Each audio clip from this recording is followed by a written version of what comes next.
So I'm going to tell you about the education section of the achievement program. So as you would know, the education section looks after early childhood settings, primary schools and secondary schools, and I'm the coordinator of this section of our program. So the most important part of our program is the overall framework.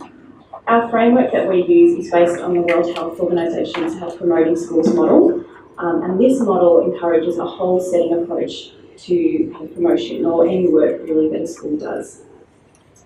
So there's 6 different sections of our framework wheel, which we are calling dimensions. So the first dimension is healthy policies. So in order to make any changes, any lasting changes, it's important to have commitment from leadership and support from leadership, and where that is most visible is in the policies that the school creates. The other important aspect of any health promotion in a school is a healthy physical environment. So that's thinking about the buildings, the grounds, the facilities, and the equipment, any of those ongoing large practices that a school is embedding. The third is the healthy social environment. So another way to say that would just be the culture.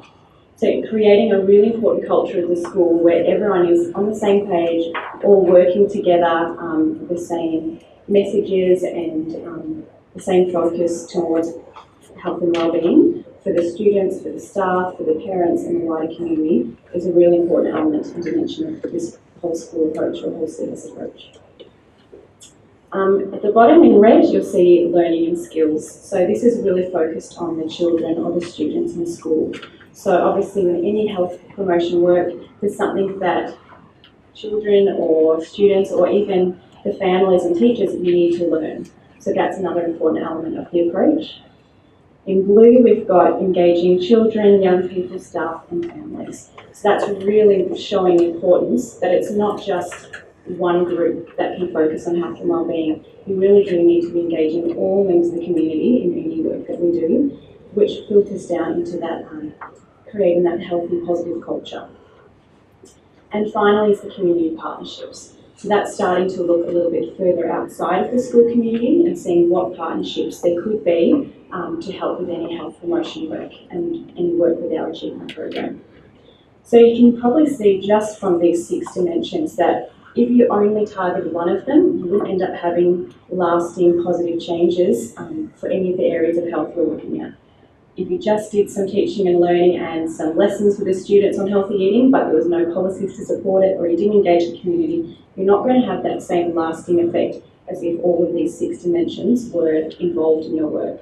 So that's why the achievement program has these 6 dimensions, and all of our work really is focusing on encouraging schools and early childhood services to think about and consider all of these dimensions in any work that they do.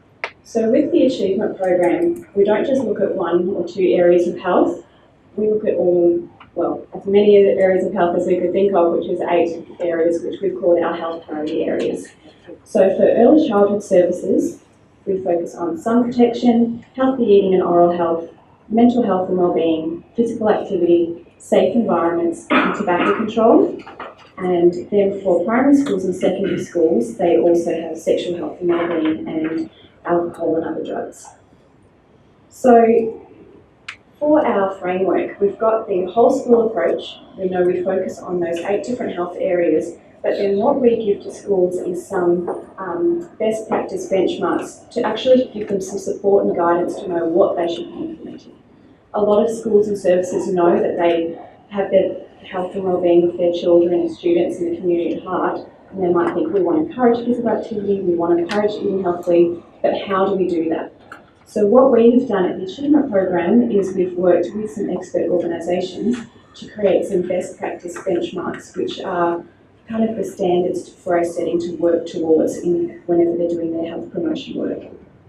So for example, this is a primary school benchmark for healthy eating and oral health, and we've got a number of different benchmarks and goalposts for them to work towards, which are actually already broken up and organised by the 6 dimensions of the whole school approach. So by working towards these benchmarks, they're actually going to already be encouraged and guided to considering all of those 6 dimensions of the whole school approach. So for example, to consider the physical environment, the school has to promote the consumption of fruit and vegetables and healthy food options in line with the Australian guidelines. And then for a little bit of extra detail, there's some indicators of what that might look like in the school. So the benchmarks are really what drives the achievement program, and it is what kind of gives focus to the schools of what they should be trying to implement. So now we know that a school should be implementing a whole school approach, and we know they've got those standards, but how do they get there? And that's where the achievement program cycle comes in.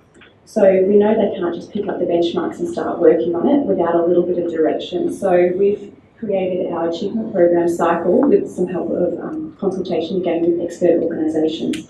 We've created an 8-step cycle to support schools to work towards meeting those benchmarks for all 8 health priority areas. So the 8 steps are broken into 3 sections. You notice step 1 to 3 is the coordinate stage. So when a school or a setting signs up for the achievement program, they'll first begin working through this stage, which is basically setting up a health and wellbeing team, starting to explore what the school or the service is already doing in this space, because I can guarantee there won't be a single school or early childhood service that isn't already looking at health or wellbeing in some way already. And then it's just about engaging that whole school community, making sure that the parents and the students and the staff are all really committed to working towards the health and wellbeing of the whole school community. At this point in our cycle, we ask the settings to submit a progress report to us with a charter showing their commitment to continuing to work forward through our program and engage the whole community in health promotion work. So at this stage, we would know they're coordinated in their efforts. After this, at step 4, that's probably one of the most exciting points of our cycle. That's when the school or the early childhood service chooses a health area to work on. It's very difficult to work on all of those areas of health and make meaningful change at one time. So we encourage schools to work on one area or maybe 2 areas at a time. The way that a lot of these schools choose the area is perhaps doing a little audit about what their current needs are and what their current practices are in their school. And so some schools choose a health area where they can see they're already meeting a lot of benchmarks. And so there would only be a few extra add-ons that they would need to start implementing to have a whole school approach and meet those benchmarks. But other schools and services choose the area where they think that's the biggest point of need, perhaps where they've noticed a real point of need in that community, and that they have to really upskill the students and staff and implement some more health and wellbeing practices for that area. So at this point, the school or early childhood service would choose the area and create an action plan and show what are you actually going to do, what are the things you're going to implement so that you can start working towards meeting those best practice benchmarks in the table. At that point, they would submit their action plans to us in progress report too. So we're always keeping track of data here on where the schools and the early childhood services are up to, and that's really useful for us to feed back to you as well, so that you know how far along their health promotion journey they are. After that, it's the create stage, and so they're still just putting their action plans in action. They're just slowly working through the action plans, perhaps taking on some of those community partnerships to get some support to implement any of those plans of action that they've created. Making sure to include all of the community members as they do that.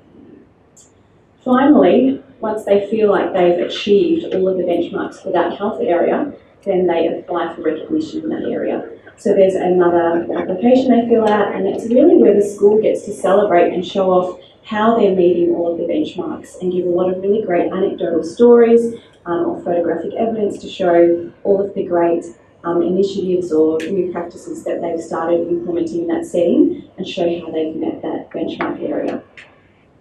And once they've achieved that area, then they get a health promoting status, which is really great. So once a school or an early childhood service has gone through this cycle one time, the next time they'll just jump back in at step 4. So for more details about this cycle, inside your pack there is a quick start guide to the cycle with some more information, and this is all detailed on the website and portal as well. So as we mentioned, once this setting meets all the benchmarks for a health priority area, they get some state government recognition from the school. So they'll get a sign and they can slowly build up the stickers on the sign to show when they've actually met all of the health areas. They'll get certificates, and at this point a lot of schools and early childhood services create big celebrations to show that they've met all of the best practice benchmarks. There might be some media releases or some events to really celebrate what they've achieved. So just to show you how the achievement program fits in itself, because there are so many different programs out there for schools. I'd already heard earlier about another early childhood setting that works for Smiles for Miles. And there are lots of really great frameworks out there. The difference, or what the achievement program brings, is we are kind of like the umbrella. We're the big overarching framework that provides that whole setting approach and those best practice benchmarks for a setting for all of the different 8 health areas. But then any other health and wellbeing programs or work with expert organisations can fit within that and support a setting to go and meet those benchmarks. So it's not an either or. If you have a setting that is doing Smiles for Miles, it doesn't mean they have to choose between Smiles for Miles and Achievement program. It means the work with Smiles for Miles is supporting them to meet the best practice benchmarks. Same with some of the other programs such as Respectful Relationships or Kids Matter. You'll notice down the bottom as well that we're continuing to try and make sure that our benchmarks closely align with the other programs and vice versa. So wherever possible, we try to offer advanced training so that if a setting is doing Smiles for Miles and completes the program, then we know they've automatically met all of the health, eating and oral health benchmarks, and they get automatic recognition without going through the whole cycle. So that advanced training also exists for sun protection and for mental health and wellbeing with work with Kids Matter.